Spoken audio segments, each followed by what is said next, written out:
திரு வாஜ்பாய் அவர்கள் கட்சியையும் தாண்டி ஒரு நல்ல தலைவராவார். அவர் தலைமையில் இந்தியா 1998ஆம் ஆண்டு போக்ரான் என்ற அணு சோதனைகளை வெற்றிகரமாக நிறைவேற்றியது. இதன் மூலம் இந்தியா அணு சக்தி கொண்ட நாடாக மாறியது. இந்தியாவின் எதிர்கால தூண்களை உருவாக்கும் சர்வ சிக்ஷா அபியான், அதாவது அனைவருக்கும் கல்வி என்ற திட்டத்தை 2001ஆம் ஆண்டு துவங்கினார். இத்திட்டம் 6 முதல் 14 வயதுடைய குழந்தைகளுக்கு இலவச மற்றும் கட்டாய கல்வியை வழங்கியது.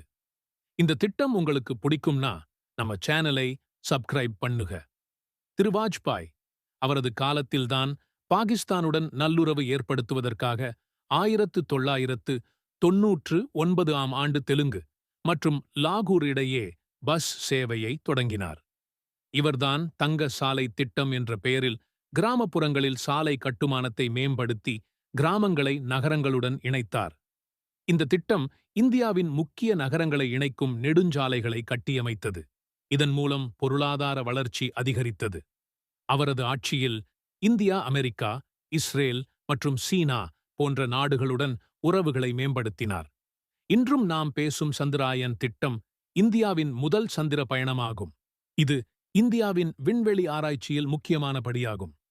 இதுவும் இவரது ஆட்சியில்தான் வெற்றிகரமாக செய்து முடித்தார்.